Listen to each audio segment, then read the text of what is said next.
کی وقعت زمین کی وسعت یہ سارا کچھ ہے میرے خدا سے. فلک کی وقعت زمین کی وسعت یہ سارا کچھ ہے میرے خدا سے. کہ کعبہ دیکھے مدینہ جائے آرزو ہے منتظر کی. کہ کعبہ دیکھے مدینہ جائے آرزو ہے منتظر کی.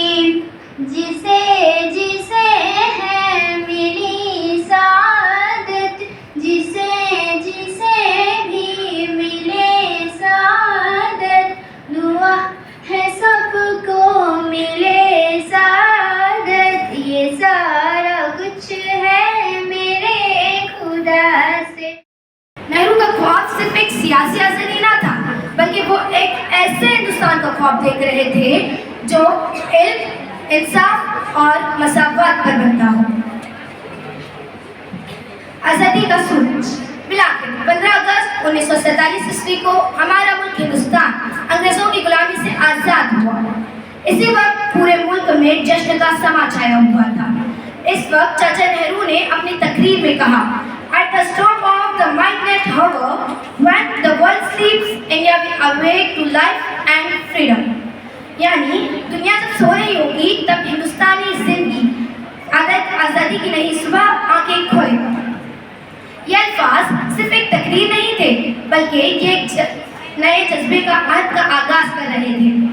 چاچا نہرو ملک کے پہلے وزیر اعظم بنے.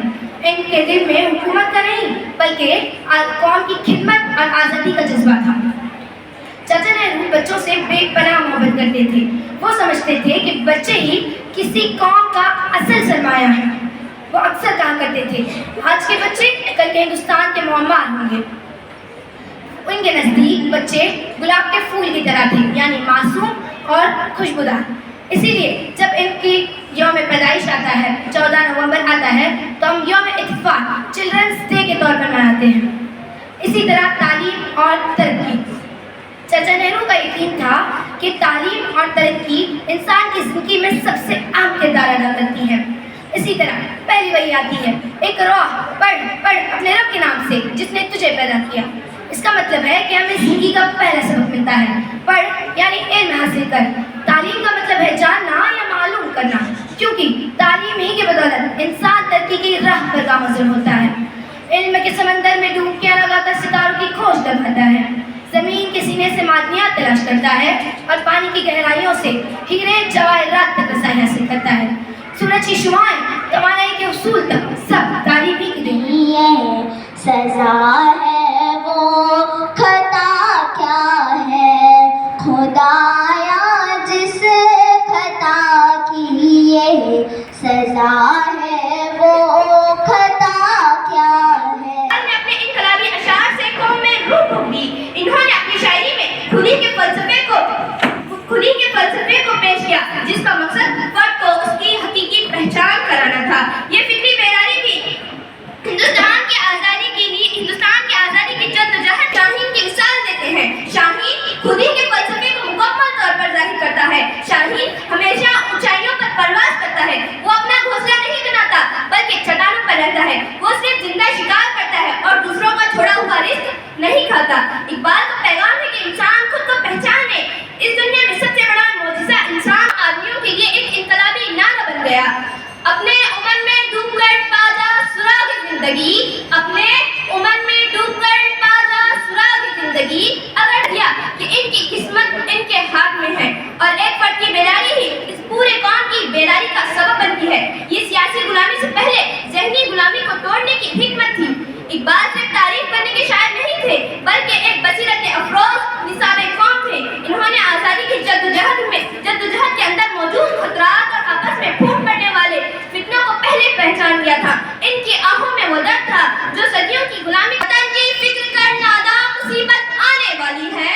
وہ شخصیت تھے جنہوں نے ہمیں سکھایا کہ زندگی صرف گزارنا نہیں بلکہ بلندیوں تک پہنچانا ہے. آئیے ان کے الفاظوں کے سفر پر چلتے ہیں، خودی سے محبت پر۔ کوئی عبادت کی چاہ میں رویا، کوئی عبادت کی راہ میں رویا اقبال، کوئی عبادت کی چاہ میں رویا، کوئی عبادت کی راہ میں رویا اقبال۔ عجیب ہے یہ نماز کی محبت کا سلسلہ، کوئی قضا کر کے رویا، کوئی ادا کر کے رویا۔ دعا کی تلاش میں رہا میں دعا کو چھوڑ کر، دعا کی تلاش میں رہا میں دعا کو چھوڑ کر، میں چل نہ سکا دنیا میں خطاؤں کو چھوڑ کر۔ حیران ہوں اپنی حضرتوں پہ اقبال، حیران ہوں اپنی حضرتوں پہ اقبال، ہر چیز خدا سے مانگ لی مگر خدا کو چھوڑ کر۔ یہ کفن، یہ جنازے، یہ قبر رسم شریعت ہے، یہ قبر، یہ جنازے، یہ رسم شریعت ہے۔ مر تو انسان تب بھی جاتا ہے جب یاد کرنے والا کوئی نہ ہو۔ کیوں پیتے ہیں لوگ شراب کسی کے غم میں اقبال، کیوں پیتے ہیں لوگ شراب کسی کے غم میں اقبال، جھوٹے یار کی خاطر سچے خدا کو ناراض کر دیتے ہیں۔ کتنی عجیب ہے گناہوں کی جستجو اقبال، کتنی عجیب ہے گناہوں کی جستجو اقبال، نماز بھی جلدی سے پڑھتے ہو پھر سے گناہ کر لیتے ہو۔ کیوں روتے ہیں لوگ محبت کی یاد میں اقبال، زندگی جنت ہو جاتی اگر اتنے آنسو عشق خدا پہ بہائے ہوتے۔ کہکشاں بن کر ابھرے ہیں، شمس قمر کہلائے ہیں، ہم جن راہوں سے گزرے ہیں نقش قدم چھوڑ آئے ہیں۔ آج کی اس یادگار محفل میں میری تقریر کا عنوان مولانا ابوالکلام آزاد۔ سامعین اکرام، کائنات کے مکی اپنی پستیوں کو بلندیوں تک پہنچا دیتے ہیں اور قوم منزل سے دور برائیوں میں اور ناکامیوں کے صحرا میں بھٹکنے لگتی ہے۔ پھر قدرت ان کی مدد کے لیے ایک ایسی تخلیق کرتا ہے جو نادید و نایاب ہوتی ہے۔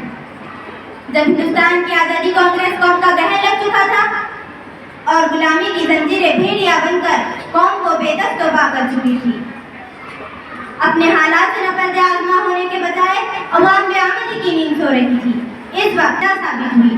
یہ آواز اس مرد مجاہد کی تھی جسے دنیا مولانا ابوالکلام آزاد کے نام سے جانتی اور پہچانتی ہے۔ سامعین، مولانا آزاد کی شخصیت بے پناہ خصوصیات کا مجموعہ تھی۔ ایک طرف وہ بہترین عالم، بہترین خطیب، مفکر، مدیر اور دانشور تھے، تو دوسری طرف وہ ایک بہترین سیاستداں، تاریخ داں، قومی ملی رہنما، ماہر تعلیم اور مجاہد آزادی بھی تھے۔ یہ کہنا مشکل ہے کہ ان کی کون سی خوبی تمام خوبیوں پر حاوی تھی۔ ان کی غیر معمولی خصوصیات اور صلاحیتوں کی وجہ سے انہیں امام الہند کے خطاب سے نوازا گیا۔ مولانا ملک اور کانگریس پارٹی کے لیے اندھیرے میں چراغ کی حیثیت رکھتے تھے۔ تاحیات ملک و قوم کی خدمت کی اور ثابت کر دیا کہ وہ ہندوستان کے سچے سپوت ہیں۔ دیکھے تو کوئی اہل محبت کے باغبن، دیکھے تو کوئی اہل محبت کے باغبن، چلتے نہیں ہے راہ کو ہموار دیکھ کر۔ سامعین اکرام، مولانا آزاد کی خدمات کا اعتراف بڑے بڑے دانشوروں نے کیا۔ دانشور مولانا آزاد کی تمام کوششوں کو صحت نو قومی نظریہ مانتے ہیں۔ انہیں مجاہد آزادی کے ساتھ ساتھ ایک بے بس صحافی بھی کہتے ہیں۔ سامعین، مولانا آزاد کی قومی خدمات نیشنل کانگریس کے اعلیٰ ترین سردار ہیں اور ہندوستانی سیاست کا مطالعہ کرنے والے ہر شخص کو چاہیے کہ وہ اس حقیقت کو نظر انداز نہ کرے۔ طویل جدوجہد کے بعد جب ملک کو آزادی ملی تب ملک میں پوری حکومت قائم ہو چکی تھی۔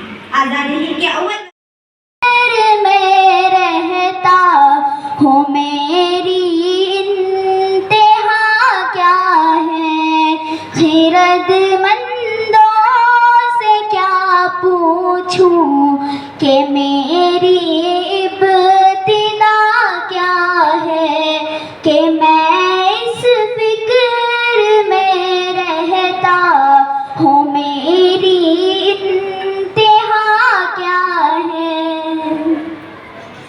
خودی کو کر بلند اتنا کہ ہر تقدیر سے پہلے، خودی کو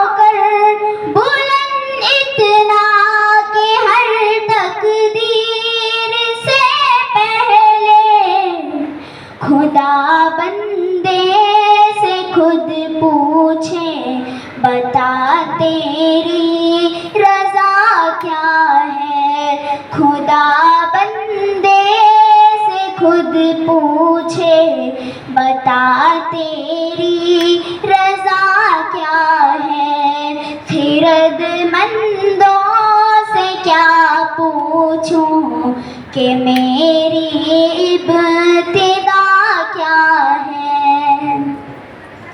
نظر آئی مجھے تقدیر کی گہرائیاں اس میں.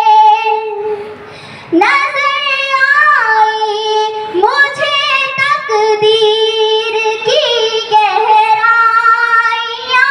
اس میں. نہ پوچھے ہم نشیس میں وہ چشمے سرمسا کیا ہے.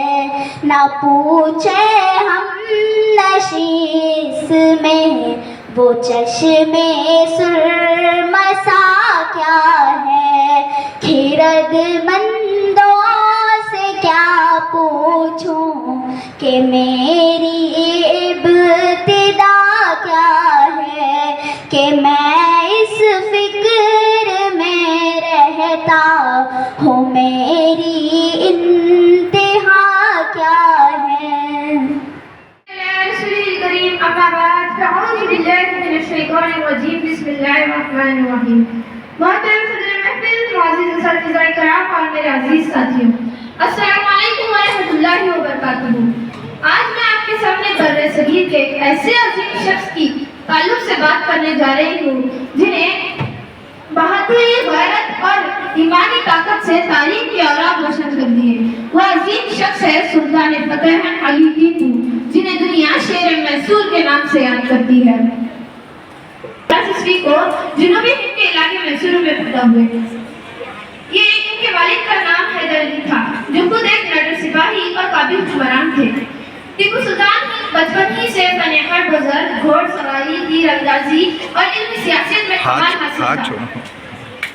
ٹیپو سلطان بچپن ہی سے بہت ذہین اور دور اندیش شخصیت کے مالک تھے. ٹیپو سلطان کے انگریزوں نے جب ان پر حملہ کیا تو ٹیپو سلطان نے میدان جنگ میں بنا شک و شبے کے ٹیپو سلطان اپنی جنگ میں اتر پڑے. قوم کو غلامی سے آزاد کروانا. ان کی زندگی کا صرف ایک ہی مقصد تھا کہ اپنی قوم کو غلامی سے آزاد کرانا. اس زمانے میں انگریزی سامراج پوری طاقت سے ہندوستان پر قبضہ جمانا چاہتا تھا، لیکن ٹیپو سلطان نے کبھی خوف کا اظہار نہیں کیا. وہ میدان جنگ میں اتر پڑے. ان کے راستے کی سب سے بڑی دیوار بن کر کھڑے ہو گئے. انہوں نے انگریزوں کے خلاف 4 بڑی جنگیں لڑی، جس میں انہوں نے شجاعت، بہادری اور ایمانی قوت کے وہ جوہر دکھائے جس سے تاریخ آج بھی فخر کرتی ہے. ٹیپو سلطان نے اپنی فوج کو جدید اسلحہ سے لیس کیا. وہ دنیا کے پہلے حکمران تھے جنہوں نے جنگی راکٹ تیار کیا. انہوں نے اپنی سلطنت میں زراعت، تجارت اور تعلیمی شعبوں میں اصلاح نافذ کیا تھا. وہ اپنے عوام کے خیر خواہ اور انصاف کے پیکر تھے. ان کا ایمان، ان کی قوت اور ان کا جذبہ ان کے قول سے ظاہر ہوتا ہے کہ شیر کی ایک دن کی زندگی گیدڑ کے 100 سالہ زندگی سے بہتر ہے. کرناٹک کی دھرتی پر ایک شیر دہاڑا کرتا تھا. کرناٹک کی دھرتی پر ایک شیر دہاڑا کرتا تھا، دشمن کے سینوں کو اپنی تیز سے کھڑا کرتا تھا، جس کے گھوڑوں کے ٹپوں سے پروت تک تھراتے تھے، دانتوں تلے فرنگی اپنی انگلیاں سنا چباتے تھے. کوئی کچھ بھی بولے سچ کہنا میری پہچان ہے. کوئی کچھ بھی بولے سچ کہنا میری پہچان ہے. وہ شیر میسور ہے، بھارت کا ٹیپو سلطان ہے.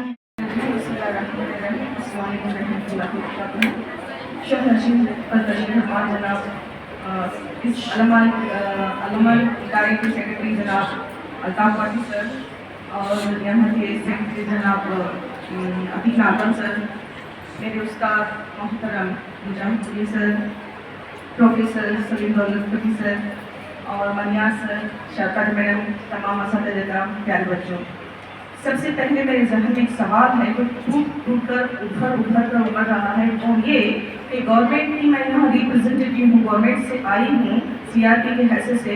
گورنمنٹ کی جانب سے جو اسکول گورنمنٹ اسکول میں جو سہولت دی جاتی ہے PCU، جس میں مڈ ڈے میل کے ساتھ انڈا اور موز دیا جاتا ہے، وہی PCU اور انڈا اور موز ہم علمان اسکول کو دیتے ہیں. اور تو وہاں کے بچوں میں اور یہاں کے بچوں میں کیا فرق ہے؟